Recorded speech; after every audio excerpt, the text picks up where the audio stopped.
Hello बच्चों, हमने capacitor के 3 लेक्चर ले लिए ऑलरेडी। आप उन तीनों लेक्चर को सीक्वेंस से देखो बराबर। First lecture, second lecture, third lecture. आज हम लोग फोर्थ लेक्चर ले रहे हैं। मोस्ट पॉसिबिलिटी अपने 5 लेक्चर में कैपेसिटर की थ्योरी खत्म हो जाती है। तो आज हम लोग कुछ टॉपिक पढ़ रहे हैं, देखो बराबर, ध्यान देना अच्छे से। Redistribution of charges. जैसे बेटा ये एक स्पेरिकल बॉडी हमने लिया, ये स्पेरिकल बॉडी के ऊपर जो चार्जेस है उसको Q मान लिया, Q1। इसका कैपेसिटेंस है C1 और पोटेंशियल है V1। ऐसे ही एक अनादर बॉडी लिया जिसके ऊपर चार्ज है Q2, पोटेंशियल V2 और कैपेसिटी C2। ऐसे 2 स्पेरिकल बॉडीज ले लिए बेटा। इनको स्टार्टिंग में लार्ज डिस्टेंस पे रखा है। अगर ये लार्ज डिस्टेंस पे रखा हुआ है तो उससे क्या होता है, तो आप बता सकते हो बेटा कि इसके जो चार्ज है इसका इन्फ्लुएंस इसके पोटेंशियल पे नहीं आएगा। क्योंकि क्या होता है, जैसे यहां पे मान लो 10 वोल्ट का पोटेंशियल यहां पर है और बेटा इसके नजदीक में अगर निगेटिव चार्ज को आप ला लो तो इसका पोटेंशियल डिक्रीज होने लगता, यानी 10 से कम होने लगता, क्योंकि इसका माइनस इसके ऊपर अफेक्ट करेगा। सेम उसी तरीके से अगर यहां पर कुछ प्लस चार्ज ला लिए जाए तो ये प्लस इसके पोटेंशियल को इंक्रीज करता है, क्योंकि ये डिस्टेंस आपका कम रहता है। तो हमने स्टार्टिंग में 2 बॉडी ऐसे कंसिडर की जो एक दूसरे से काफी दूर है। काफी दूर है इसका मतलब क्या, कि इसके चार्जेस का इन्फ्लुएंस इसके पोटेंशियल पे नहीं होगा और इसके चार्ज का इन्फ्लुएंस इसके पोटेंशियल पे नहीं होगा। इतने डिस्टेंस पे दोनों को रखना है, समझा इतना। अब बेटा ये इनिशियल कंडीशन में हमें टोटल चार्ज अगर निकालना रहा तो यहां का Q जो रहेगा वो CV रहेगा, यानी Q1 इक्वल टू C1V1। यहां का जो चार्ज रहेगा Q2 वो C2V2 रहेगा। तो ये हो गया इसके ऊपर का चार्ज, ये हो गया इसके ऊपर का चार्ज।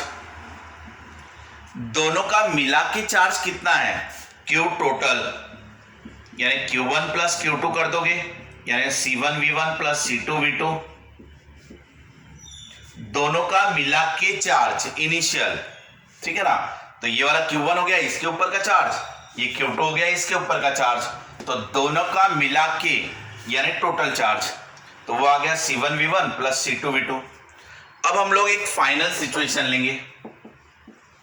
फाइनल सिचुएशन हम कैसे ले रहे हैं कि इन 2 बॉडीज को उतने ही डिस्टेंस पर है बॉडीज, लेकिन हमने इसको कंडक्टिंग वायर से जोड़ दिया।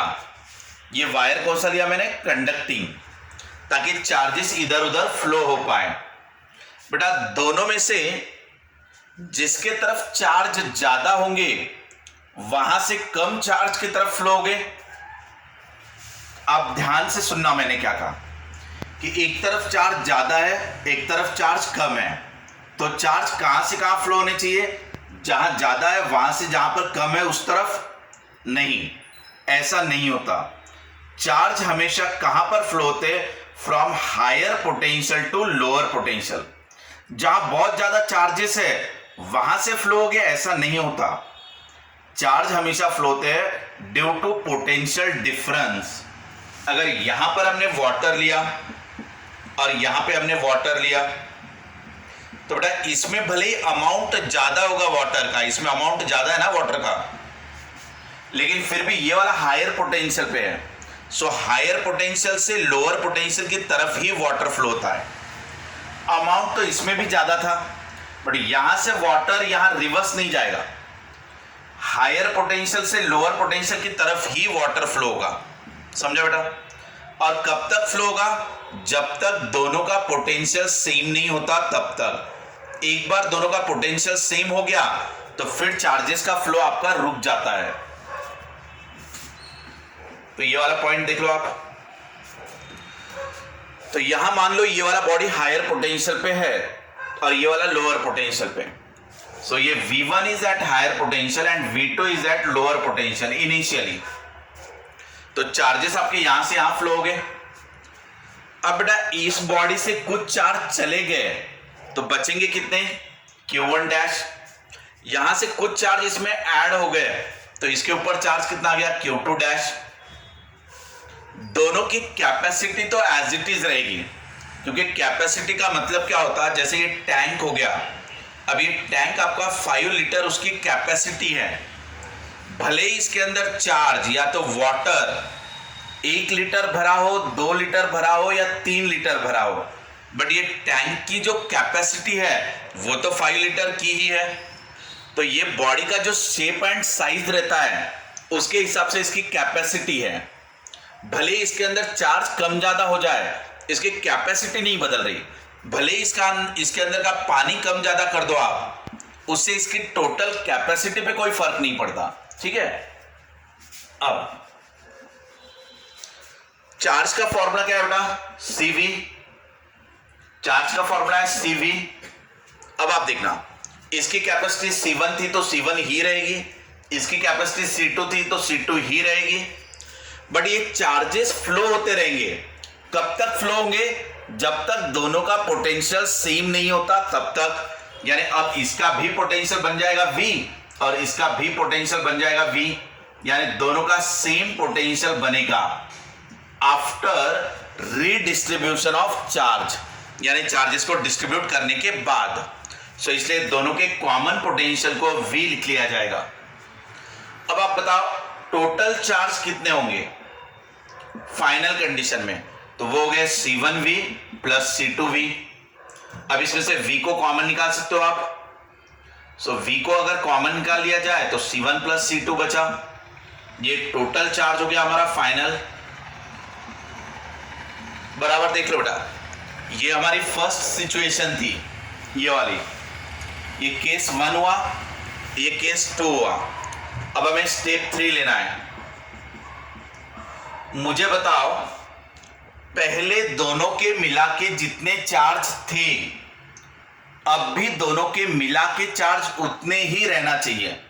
ऐसा क्यों, क्योंकि चार्जेस सिर्फ इधर से उधर हुए हैं, लेकिन चार्जेस कहीं और गायब नहीं हुए, कहीं और लीक नहीं हुए, कहीं और चले नहीं गए, सिर्फ आपस में एक्सचेंज हुए हैं। बाहर से कोई बैटरी लगा के उनको चार्ज एडिशनल दिए नहीं गए, यानी बाहर से कोई उसको चार्ज दे नहीं रहा और उनके चार्ज कहीं बाहर जा नहीं रहे, सिर्फ आपस में ही चार्ज एक्सचेंज हुए हैं। तो इसीलिए दोनों का मिला के जो पहले चार्ज थे उतने ही चार्ज दोनों के मिला के फाइनली भी होने चाहिए। इसे आप क्या कहोगे, law of conservation of charge, यानी आपके चार्ज जैसे के वैसे ही है, कंजर्व है। तो आप इनिशियल चार्ज और फाइनल चार्ज को इक्वेट कर दो, तो इक्वेट करोगे तो कैसा आएगा, V C1 plus C2 equal to C1V1 plus C2V2। यानी ये ले लिया मैंने फाइनल चार्ज, ये ले लिया मैंने इनिशियल चार्ज, और दोनों सेम रहेंगे। तो यहां से बेटा कॉमन पोटेंशियल V का फॉर्मूला बनेगा। तो ये कॉमन पोटेंशियल दोनों का मिला के सेम पोटेंशियल, दोनों का same common potential, that is C1V1 plus C2V2 upon C1 plus C2। ये बेटा कॉमन पोटेंशियल का फॉर्मूला बना। समझ में आया इतना? ये आपको निकालते आना चाहिए, न्यूमेरिकल्स रहेंगे इसके ऊपर।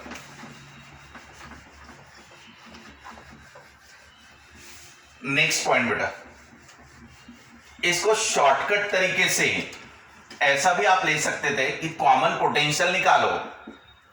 तो कॉमन पोटेंशियल यानी क्या, total charge upon total capacitance, ये भी आप ले सकते हो बेटा। सो कॉमन पोटेंशियल यानी total charge upon total capacitance, या तो फिर Q1 plus Q2 divided by C1 plus C2, इसको भी आप ले सकते हो, यानी total charge upon total capacitance. या तो फिर C1V1 plus C2V2 upon C1 plus C2, इसको भी लिख सकते हैं। ऑब्जेक्टिव आपके चेंज हो रहे हैं ऐसे अलग अलग, इसमें सबका मीनिंग एक ही है। ऑब्जेक्टिव क्वेश्चन में अलग अलग फॉर्मेट में दिया जा सकता है कॉमन पोटेंशियल इक्वल टू, बेटा ये R1V1 plus R2V2 upon R1 plus R2, ये कैसे आया आप देखना। स्पेरिकल बॉडी के लिए कैपेसिटी का फॉर्मूला 4πε0r होता है, ये वाला। सो पहले बॉडी का रेडियस होगा R1, तो उसका कैपेसिटेंस C1, दूसरे बॉडी की रेडियस होगी R2, तो उसका कैपेसिटेंस क्या होगा 4πε0r2। तो ये जो तुम्हारा C1 और C2 है, यानी कैपेसिटी का फॉर्मूला, कैपेसिटेंस का फॉर्मूला, उसको यहां पे रख दो। 4πε0 कॉमन निकल के कैंसिल हो जाएगा, बराबर बचेगा आपका ये वाला चीज, यानी capacity is proportional to radius. यानी आप ये भी लिख सकते हो बेटा C1 upon C2 is proportionate to R1 upon R2, यानी C is directly proportional to R। ये आपको हमेशा दिमाग में रखना है। तो आपको कॉमन पोटेंशियल का क्वेश्चन कैसा आ रहा है, क्वेश्चन में ऐसा दिया जाएगा कि दो स्पेरिकल बॉडी है या दो बॉडीज दी जाएगी, इनको पहले दूर रखा हुआ रहेगा, बाद में उनको वायर से जोड़ दिया जाएगा, उनके चार्ज रीडिस्ट्रीब्यूट हो गए और फाइनली उनका जो कॉमन पोटेंशियल आएगा वो बताओ। तो आप ऐसा ले सकते हो total charge upon total capacitance. Total charge यानी Q1 plus Q2, total capacity यानी C1 प्लस C2। Q का फॉर्मूला CV होता है, Q का फॉर्मूला CV होता है, ऐसा भी आप ले सकते हो। और आप C की जगह R को भी रिप्लेस कर सकते हो। क्यों? क्योंकि C इज 4πε0r, यानी C is directly proportional to R। यहां से 4πε0 कॉमन आ जाएगा और कैंसिल हो जाएगा न्यूमरेटर और डिनोमिनेटर में, बचेगा आपका ये फॉर्मूला। ठीक है बेटा, यहां तक। इसके अलावा इसमें क्या क्वेश्चन बन सकते हैं वो भी देखेंगे हम लोग।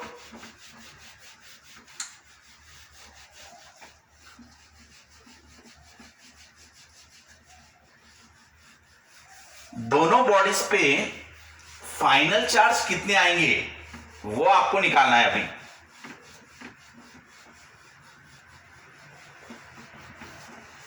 बराबर देखो बेटा, ध्यान देना इधर।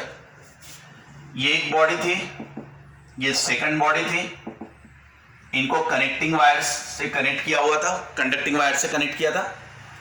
अब ये बताओ बेटा, इस पे पहला चार्ज था Q1, इस पे इनिशियल चार्ज था Q2, बाद में मैंने कहा इसके ऊपर चार्ज हो गया Q1 डैश, इस पे हो गया Q2 डैश।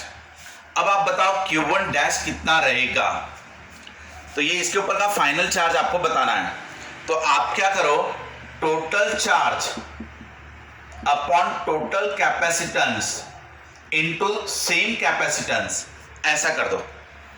यानी ये total charge upon total capacitance, यानी चार्ज पर unit capacitance into that capacity, यानी Q1 plus Q2 divided by C1 plus C2 into C1, ऐसा कर दो Q1 डैश। सेम इसी तरीके से आप Q2 डैश भी ले सकते हो, यानी क्या Q1 प्लस Q2 यानी total charge upon total capacitance into same capacitance. ये इस तरीके से आप इनके फॉर्मूले ले सकते हो। अगर बेटा मुझे रेशियो लेना रहा, यानी किसका, Q1 dash upon Q2 dash का, तो वो कैसे आएगा कि वो उनके कैपेसिटी से प्रोपोर्शनेट रहेगा, और कैपेसिटी का फॉर्मूला रहता है 4πε0r। तो इसीलिए ये रेशियो R1 अपॉन R2 के बराबर भी रहेगा। ये भी आपका एक ऑब्जेक्टिव आएगा, क्योंकि कैपेसिटी जो रहती है उसका फॉर्मूला 4πε0r होता है। तो यहां पर दोनों रख देना, R1 अपॉन R2 आ जाएगा आपका। ये भी एक चीज हो गई आपकी। इसके अलावा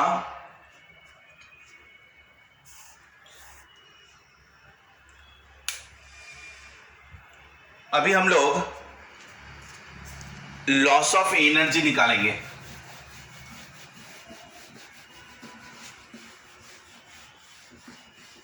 जब चार्जेस रीडिस्ट्रीब्यूट हुए तो उस वक्त कितनी एनर्जी लॉस हुई वो आपको बताना है।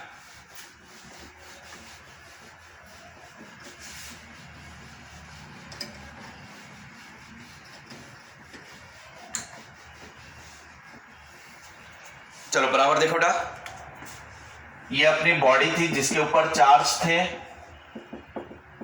इनको कंडक्टिंग वायर से कनेक्ट किया हुआ था। अब पहले का चार्ज कैपेसिटेंस पोटेंशियल, बाद में का चार्ज सेकेंड बॉडी का चार्ज कैपेसिटेंस और पोटेंशियल। अब बेटा इनकी इनिशियल एनर्जी क्या थी? तो इनिशियल एनर्जी उनकी half of CV square plus half of CV square, ये फॉर्मूला आएगा।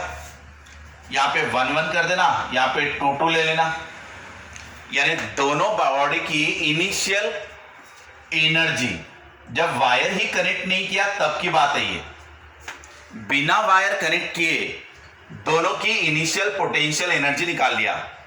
अब वायर कनेक्ट करने के बाद फाइनल एनर्जी कितनी रहेगी? तो वो रहेगी half of CV square plus half of CV square finally दोनों का पोटेंशियल सेम है, कैपेसिटेंस C1 C2 है। ये हो गया। अब आपको लॉस ऑफ एनर्जी निकालना है। लॉस ऑफ एनर्जी कैसे हुआ बेटा? जब यहां से चार्जेस इधर गए या इधर के चार्जेस इधर अगर गए, तो जब चार्ज फ्लो होते हैं तो हीट में एनर्जी लॉस हो जाती, तो वो आपको लॉस ऑफ एनर्जी निकालना है, यानी final energy minus initial energy. But आप फाइनल माइनस इनिशियल लोगे तो आपका आंसर निगेटिव में आएगा, क्योंकि इसका रीजन क्या है कि इनिशियल एनर्जी जो है वो ग्रेटर देन फाइनल एनर्जी है। ये पॉइंट ध्यान में रखना, क्योंकि फाइनल माइनस इनिशियल करोगे आप, क्योंकि इनिशियल वाला ज्यादा है। इससे अच्छा मैं ये करूं कि loss of energy equal to energy initial minus energy final. अगर ऐसा करूंगा तो मेरा आंसर पॉजिटिव में आएगा। तो उसका रीजन क्या है? क्योंकि इनिशियल एनर्जी ज्यादा होती है और बाद में एनर्जी लॉस हो जाती है और फाइनल एनर्जी ये आती है कम। सो ये बड़ी वैल्यू माइनस छोटी वैल्यू करोगे तो आपका पॉजिटिव में आंसर आएगा। आप ऐसा भी कर सकते हो, ऐसा भी कर सकते हो। इसमें करोगे तो माइनस साइन आएगा, इसमें करोगे तो प्लस साइन आएगा। अब आप देख लो, इनिशियल एनर्जी का फॉर्मूला ये वाला वहां रख सकते हैं, यानी क्या है वो? Half of C1 V1 square plus half of C2 V2 square minus बेटा फाइनल एनर्जी ये वाली half of C1 V square plus half of C2 V square. ये कर दिया मैंने। अब आप इसमें कॉमन पोटेंशियल का फॉर्मूला रख सकते हो। क्या था कॉमन पोटेंशियल का फॉर्मूला? V का फॉर्मूला अभी हमने निकाला था, C1 V1 plus C2 V2 upon C1 plus C2। इसको आप यहां पे पुटअप कर दो, ठीक है बेटा। और पुटअप करने के बाद जब फाइनली सॉल्व करोगे तो आंसर आएगा आपका half of C1 C2 upon C1 plus C2 और V1 माइनस V2 का स्क्वायर। ये बेटा आपका लॉस ऑफ एनर्जी का फॉर्मूला आएगा। आपको ये लॉस ऑफ एनर्जी का फॉर्मूला भी याद रखना है। अभी मैंने आपको 6-7 फॉर्मूले ले लिए। कॉमन पोटेंशियल के अलग अलग फॉर्मूले बताओ। इसके मैंने 2-3 फॉर्मूले बताए थे। इसके बाद Q1 डैश Q2 डैश के 2-3 फॉर्मूले बताए, वो भी याद रखना। और ये लॉस ऑफ एनर्जी वाला भी फॉर्मूला याद रखना। इनके ऊपर न्यूमेरिकल्स आएंगे आपको। क्लियर बेटा? ये हो गया आपका रीडिस्ट्रीब्यूशन ऑफ चार्ज के बारे में।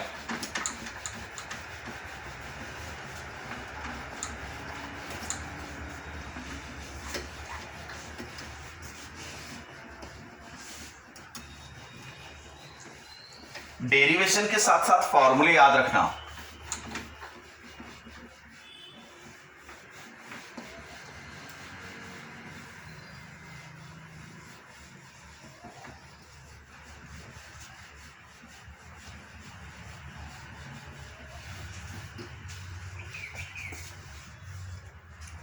अब देखो बेटा, ये है अपना पैरेलल प्लेट कैपेसिटर, ठीक है।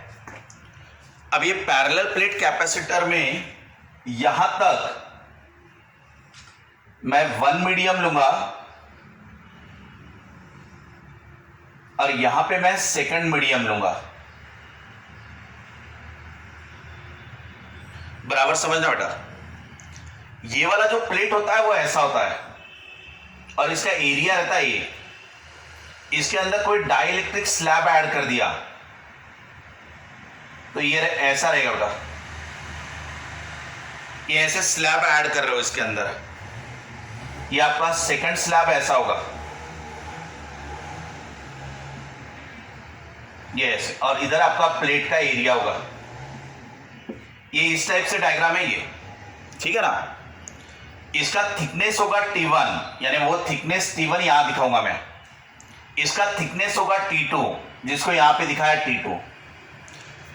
बेटा दो पैरेलल प्लेट के बीच में मीडियम क्यों ऐड करते हैं, तो ये डाइलेक्ट्रिक मीडियम इसलिए ऐड करते हैं ताकि उसकी कैपेसिटी बढ़ती है, क्योंकि कैपेसिटी का formula A epsilon not by D होता है।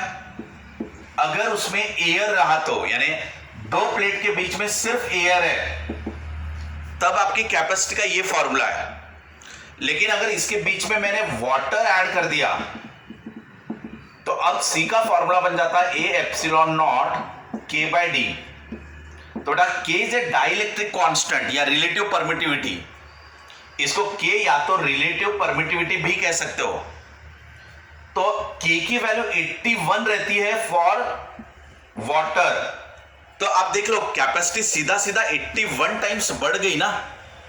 तो जैसे कोई मीडियम इसके अंदर रख देते हो तो उसकी कैपेसिटी इंक्रीज हो जाती, 81 टाइम्स, 90 टाइम्स, 100 टाइम्स उसकी कैपेसिटी इंक्रीज हो जाती। तो मीडियम किस लिए ऐड किए जाते हैं, ताकि कैपेसिटी बढ़े। तो आप एक पॉइंट याद रखना, जैसे कोई डाइलेक्ट्रिक मीडियम उसके अंदर रखा गया तो उसकी कैपेसिटी इंक्रीज हो जाती K टाइम्स। नेक्स्ट, छोटे छोटे पॉइंट्स आप बराबर याद रखते जाओ। अब बेटा इसका डाइलेक्ट्रिक कांस्टेंट होगा K1, इसका डाइलेक्ट्रिक कांस्टेंट होगा K2, यानी ये K1 और K2 हो गया। इन्हीं को रिलेटिव परमिटिविटी भी कह सकते हो आप। जैसे ये ग्लास होगा तो ये वुडन ब्लॉक होगा, यानी आपने दो अलग अलग मीडियम इस्तेमाल किए, एक ग्लास लिया एक वुडन ब्लॉक लिया, उनका डाइलेक्ट्रिक कांस्टेंट क्या है K1 K2, उसी को क्या कहते हैं रिलेटिव परमिटिविटी। इनकी थिकनेस क्या है T1 T2। और बेटा टोटल ये वाला जो डिस्टेंस रहेगा इसको कहते हो D। What is the small d? Distance between two parallel plates. जैसे ये पैरेलल प्लेट्स है ना आपके दोनों, इनके बीच में का डिस्टेंस हो गया आपका D। क्लियर? अब ये डायग्राम को हटा देता हूं मैं नीचे वाला। इस केस में कैपेसिटी निकालने का फॉर्मूला रहेगा आपका C equal to A epsilon not divided by D minus T1 plus T2 plus T1 by K1 plus T2 by K2। बेटा ये फॉर्मूले का आप इस्तेमाल करना, ये आपका मेन फॉर्मूला ये है आपका C निकालने का formula, A epsilon not divided by D minus T1 plus T2 plus T1 by K1 plus T2 by K2। ये आपका फॉर्मूला आपको याद रखना है। इसको बेटा 10-15 बार अच्छे से लिख के इसको याद कर लेना। अब इसको अप्लाई करेंगे।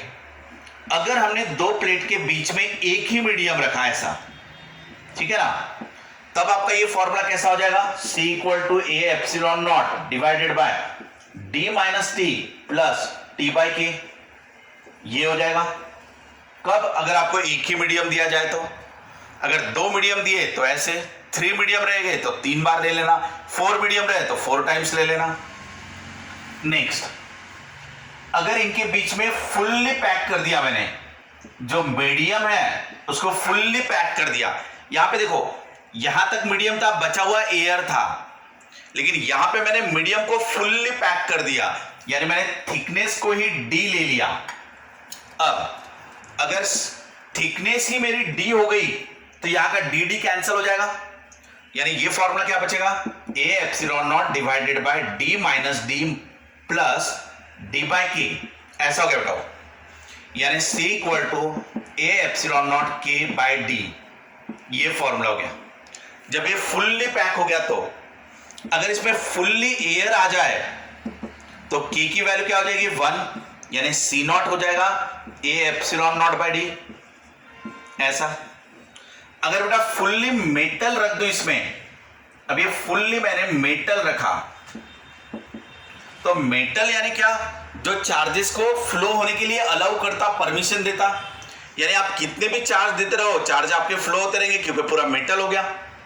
तो कैपेसिटी आपकी इनफाइनाइट हो जाएगी क्योंकि K for metal is infinite. तो हमारा C का फॉर्मूला था A एप्सिलॉन नॉट K/D।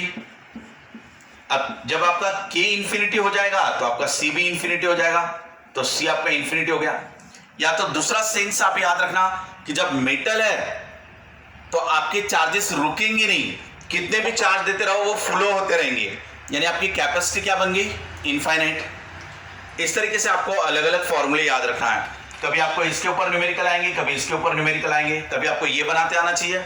इसमें से याद रखने वाले फॉर्मूले क्या है, तो इसको बेटा आपने याद रखना जरूरी है।